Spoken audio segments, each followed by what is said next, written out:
Apa yang diri seorang dianggap, dari anggapan diintuisikan, itu yang dianggap dan dirasa sepertinya itu yang benar, itu yang dipercaya, kemudian diyakini, selanjutnya ditempatkan sebagai intuisi kebenaran.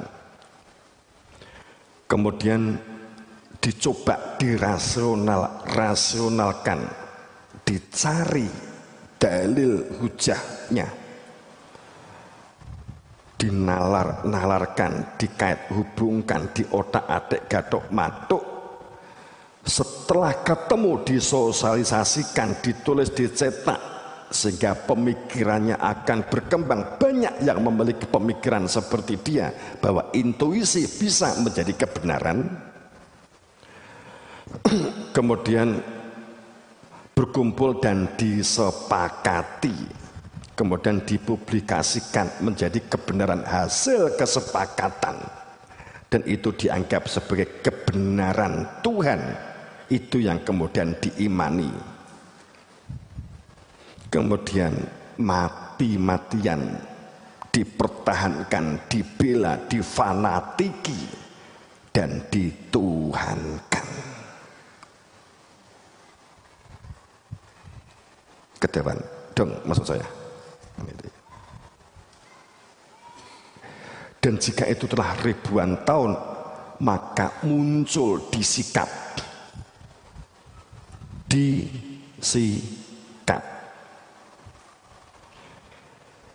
keadaan dunia yang dinamis, selalu berubah dan cepat berubah. Maka solusinya Anda adalah memiliki keterampilan cepat menyesuaikan diri. Dinamis, situasi yang tidak pasti, bermain dengan keraguan itu sendiri. Kita menghadapi itu di situasi saat ini nggak pasti. Kapan corona berhenti, kita nggak memiliki kepastian. Siapa yang dianut, kita nggak memiliki kepastian. Akhirat yang mana, kita nggak memiliki kepastian. Kopi ini sopo sing diombe, nggak ada kepastian. Warungnya sopo, nggak ada kepastian. Kopi wae gak ada kepastian, iki kopi atau ceren podo irengi juga nggak pasti. Mergo taunya kopi itu cirine rupane ireng, nggak pernah tahu pasti tentang kopi.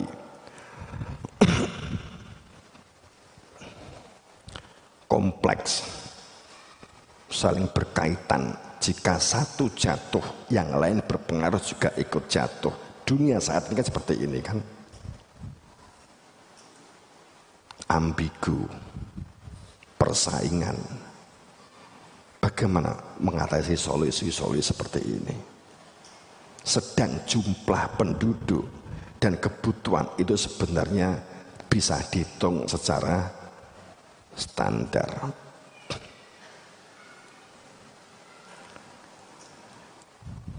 Saat ini kita juga menghadapi pandemi yang kepanikan muncul, bencana, puting beliung, angin topan, banjir bandang, gempa gunung meletus atau kesiapan meletus. Saat ini kan anomali, kematian mendadak, tinggi kepanikan, ekonomi lesu, dan seterusnya, moral, etika yang sudah terabaikan, sehingga sudah menjadi sebuah lingkaran setan. Tidak diketahui mana ujung pangkal, mana ujung akhir, ujung awal, mana hulu, mana hilir. Pengaruh rebut kekuatan, kekuasaan sudah bagai benang kusut. Kondisi kan memang seperti ini. Lingkaran setan itu apa toh?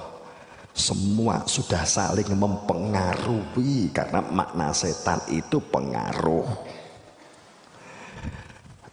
Setan itu gini aja loh, setan itu pengaruh yang negatif ya, tapi kalau kita buat operasional begini, setan itu mempengaruhi seseorang untuk kehilangan identitas. diri yang berada di dalam jiwa. Setan itu memiliki tugas mengaburkan identitas seseorang sebagai diri ilahi. Sehingga setan itu caranya mempengaruhi dengan unsur yang kasat mata yang bersifat lahir, kebutuhan pemenuhan terhadap semata-mata lahir untuk lahir, dunia untuk dunia, jasad untuk jasad. Pada saat posisi ini yang diambil, maka kita berada di dalam lingkaran setan. Kira-kira utang itu cenderung kita berada di dalam lingkaran setan. Kenapa mboten? Gak wani ngakui. Enggak dosa kok ngakui ki, malah diampuni. Oh, enggak, ya alhamdulillah.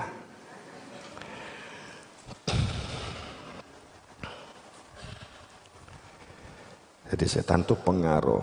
Jadi kalau kamu puasa di bulan Ramadan, setan dibelenggu. Pengaruhnya yang dibelenggu karena kamu mengendalikan dari makan minum, bukan kowe kok jirine setan dibelenggu kok panggah pengen, nah gitu. Kowe kok mangan, ya nggak ngerti aku, wong setan katanya dibelenggu, nyatanya saya juga tetap ingin mangan.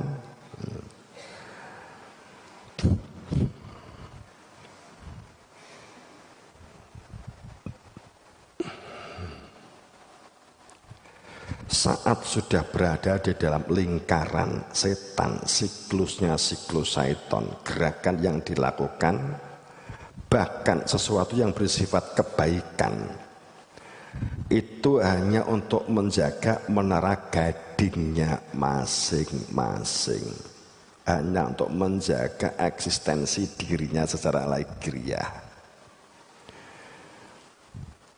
Dan ciri orang berada dalam setan itu uang menjadi segala-galanya, begitu berkuasa. Banyak orang gila karena uang. Juga banyak orang gila karena utang kan. Kesejahteraan, kebahagiaan diidentikan dengan uang. Tragisnya kadang orang yang mengaku beriman pun juga di posisi seperti ini kan gitu. Kita kan koreksi diri kita saja kok. Jadi kita terjerat, sudah mulai kesulitan membedakan antara kesenangan dan kebutuhan. Jadi kita bisa mengukur diri kita masing-masing. Kalau kamu sudah kesulitan antara kebutuhan karo kesenangan, piye mengidentifikasi, nah, itu dikocok wae, itu berarti sedikit banyak berada di dalam puting beliungnya setan gitu. Itu aja, nanti nyaman. Kemudian akan sedikit terbuka begitu. Tapi awalnya harus berani jujur terhadap diri kita. Apa enggak untuk berada dalam setan? Saya katakan enggak, jangan. Tapi kalau di dunia silakan. Berdunia monggo, tapi jangan di dalam puting beliung setan gitu loh. Kalau kita berada di puting beliung setan, bisa menghentikan puting beliung itu, malah bagus gitu kan.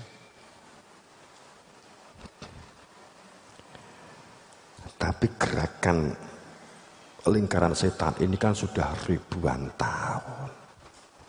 Sudah dipacai, setan ini sudah dipacai. Sudah dipacai kopiah, dipacai sorban, dipacai silbab gitu kan. Kowe nek gak percaya, kamu gak bisa mengendalikan diri kamu. Mempeng hanya keinginan, kowe pengen terus setan, maca sing ayu jilbaban, terus kemudian kowe ngoco, lah itu.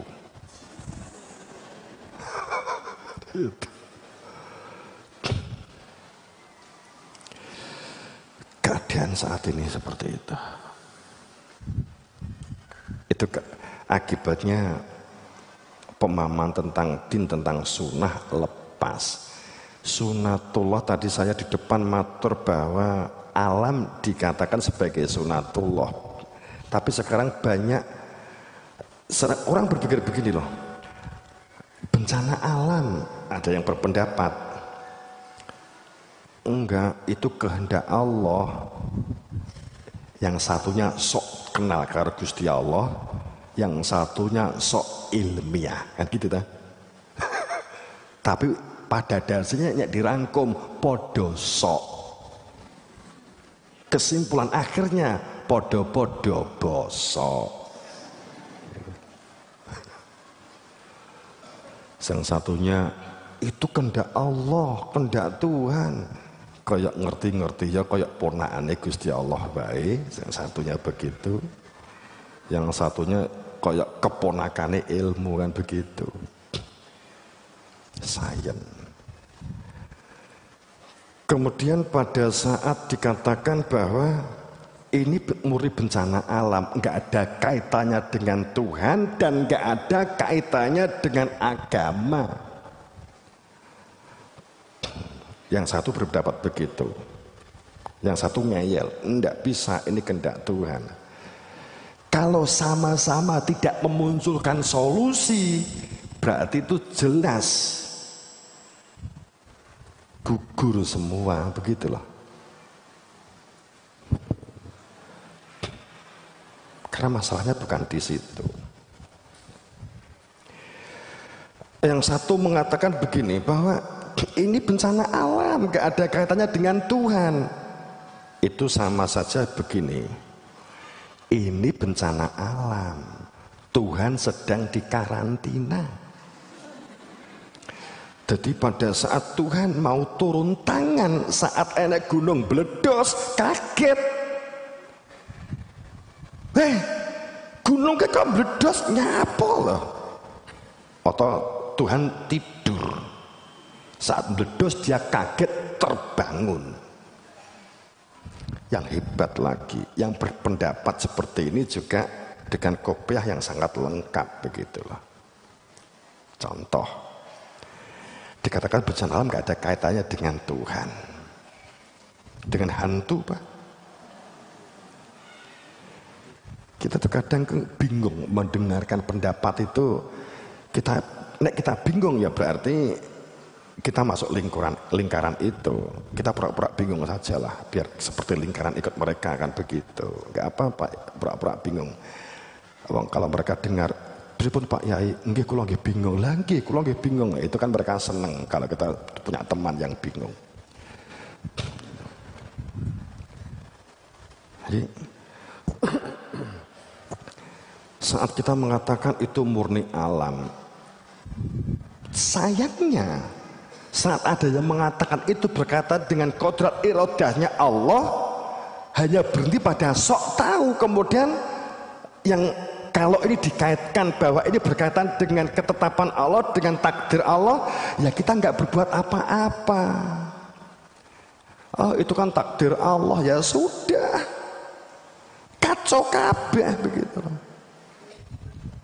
Faham maksud saya? Enggak begitu. Ini akibat memahami agama sepihak, enggak kafah. Hudufi silmi kafah hilang. Itu dampaknya adalah yang satu sok tahu, yang satu sok tahu juga, kan. Dengan dampak benarnya seperti apa? Pangapunten. Yang ngomong ini lebih sok. Ya sok disalahke berarti kan sok ditambah sok, kan bosok.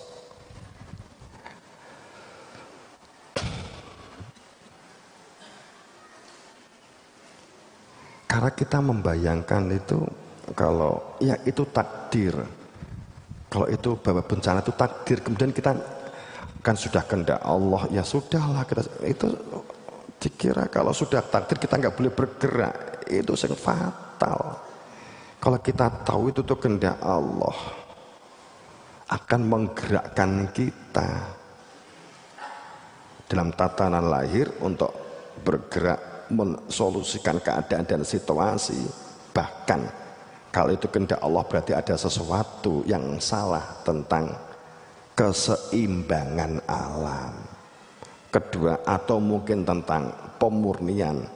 Ketiga, membimbing tentang mengembalikan kebenaran. Semua berpendapat, banyak tokoh yang mengatakan bahwa jika kebenaran akan ditampakkan ja'al haq wa zaqal batil inal batil akana zahuko. Sayang pada saat berpikir tentang batal itu dirinya nggak pernah terlibat. Sayang sejuta, sayang sebagian besar berpendapat saat berbicara tentang orang masa lalu itu kena gempa, kena bencana zaman Nabi Nuh, zaman Nabi Idris, zaman Nabi Lot, itu orang jahil, orang bodoh. Rasul diduke gak gelem nampa. Akibatnya kena bencana. Dan tidak pernah berpikir bahwa dirinya itu terlibat. Hanya bisa berbicara orang masa lalu, menyalahkan orang masa lalu. Saat sekarang ada bencana, juga tidak pernah membuat satu rumusan G, tidak membuat rumusan probabilitas, tidak membuat rumusan kemungkinan. Kalau dia berpikir kemungkinan, G ini adalah seperti orang dulu. Keyakinan yang saya ikuti gak bener kan gitu. Upama kalau ada keberanian begitu, gak akan ada keberanian. Jadi kalau nuduh orang dosa dulu, sekarang saya nggak berdosa kan begitu. Kita selalu begitu.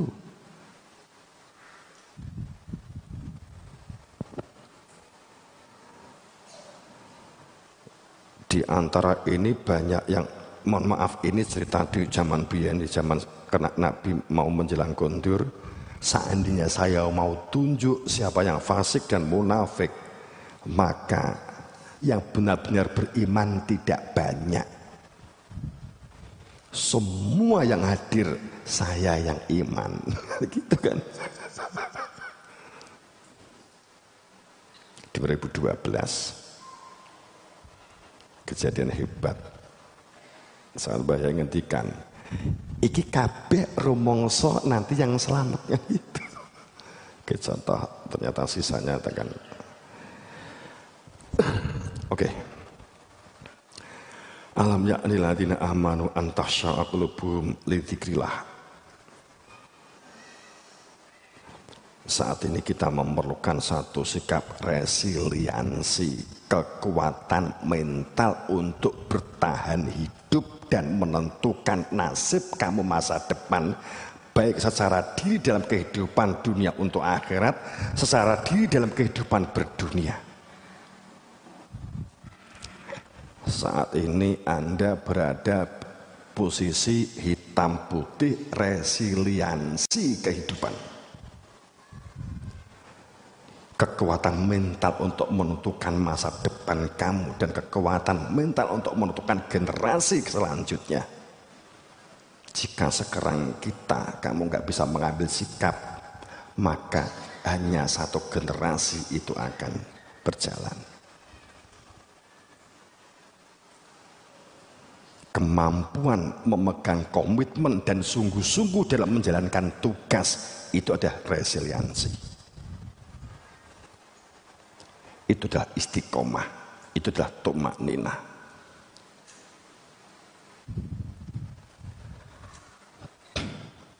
Maka alam ya'nil ladzina amanu an takhsha qulubuhum li dzikrillah. belumkah waktunya bagi orang yang telah memiliki iman yu'minuna bil ghaib, iman yang atas keberadaan dia yang hadir di dalam hati sebagai punjer kesadaran diri. Semua aktivitas menuju kepada dia bagi orang-orang yang beriman untuk tunduk hati dalam sebuah sistem tata kelola dunia, dalam sistem tata kelola dunia dengan beragamnya kehidupan, beragamnya pekerjaan, tapi sistemnya adalah menuju kepada dia, kehadiran dia, sehingga dunia ini hanya alat, dunia itu hanya media, dunia itu hanya wadah yang menghantarkan teh dari dapur sampai ke meja ini. Dunia hanya wadah yang menghantarkan. Jika isinya habis, maka ini kembali ke dapur kembali. Tempatkan dunia sebagai wadah yang menghantarkan isi yang berupa fitrah yang berada di dalam jiwa kamu. Dengan sungguh-sungguh memegang komitmen dalam melakukan karya, kebersamaan, kekeluargaan, iliki-nilean, kebersamaan, pinter ngalah. Karena itu yang dapat menghantarkan isi butiran iman. Inna lillahi wa inna ilaihi rajiun. Yarju liqa'a rabbih. Belum saatnya kah orang-orang beriman tunduk hatinya dalam sistem kesadaran raga dengan isinya ini adalah hanya alat.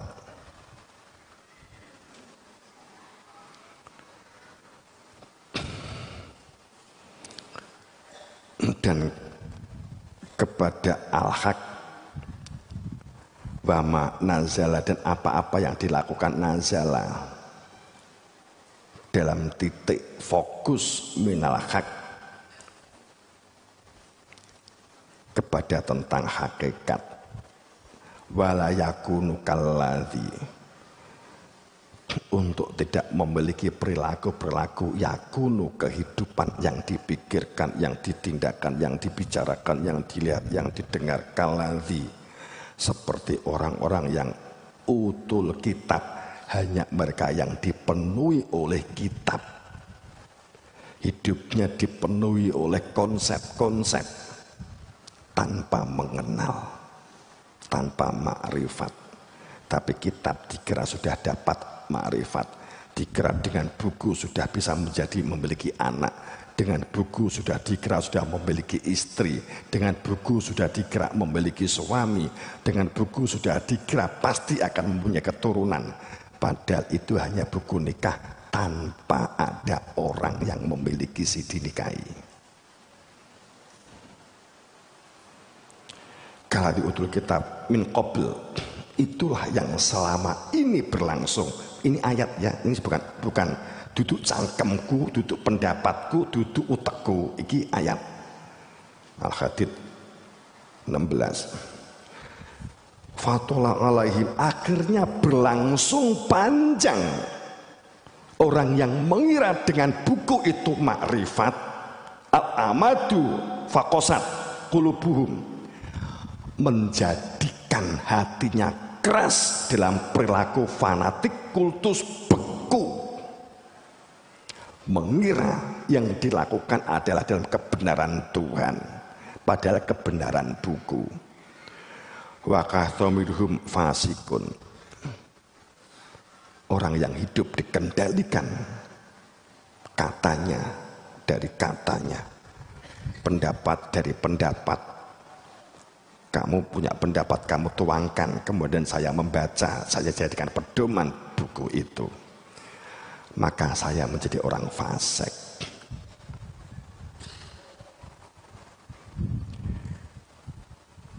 Waman ahsanu minallah hukman, iya,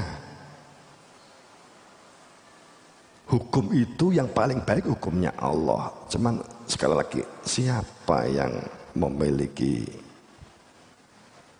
tanda resmi sebagai wakil?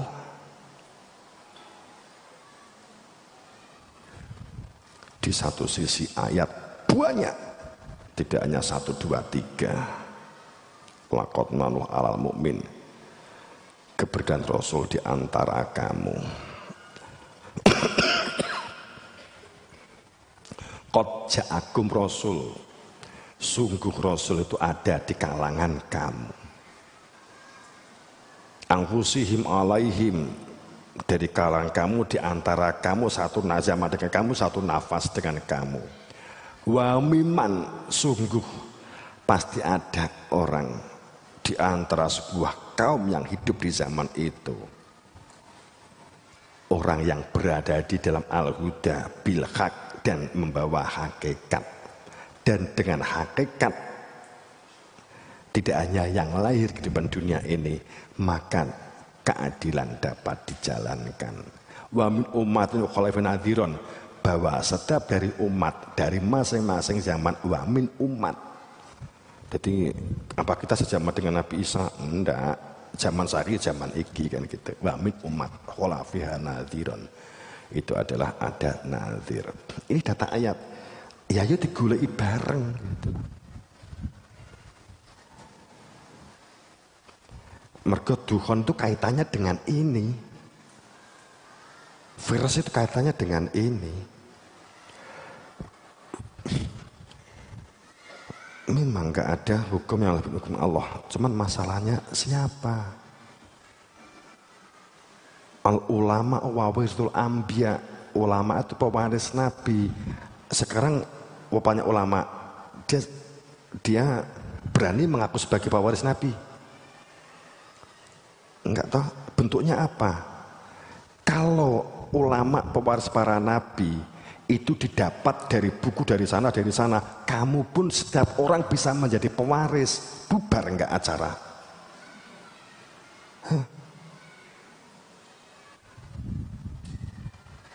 Karena untuk menjadi ulama itu perbedaannya dengan kamu yang sebagai santri di pondok pesantren, sing diji podo, sing diwaca podo, bedane kowe urung nganggo sorban. Kan gitu toh. Ya. Kan ini kritik terhadap diri kita gitu loh. Apa yang diwariskan? Istilah itu sendiri menunjukkan apa yang diwariskan. Al-ulama'u dudu al-uluma, dudu al-ulum atau mu'alim. Al-ulama'u isim mufrad ning jamak. Jadi iki oke, koncone iki rantai niki oke, satu rantai gitu loh. Tapi setiap rantai ke sitok-sitok setiap zaman gitu. Al ulama wa anbiya. Jadi makna apa yang diwariskan berada di dalam kalimat itu sendiri. Kalimat al ulama itu dari kata al alama, ilmu. Ilmu itu apa? Sesuatu untuk membuka hakikat atau untuk membuka esensinya sesuatu, itu disebut ilmu.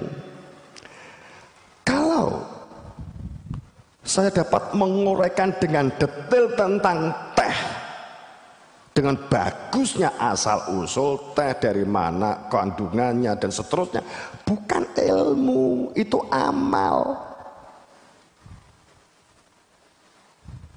Ilmu itu untuk mengetahui hakikat sesuatu dalam tingkat makrifat rasa, manggone di rasa, glegek itu ngilmune.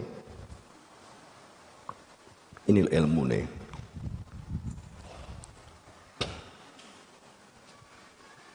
Jadi ilmune Pak Karno, ya kenal Pak Karno, plek itu ilmune, jagongan itu ilmune. Kalau membaca tentang Pak Karno, wawasane.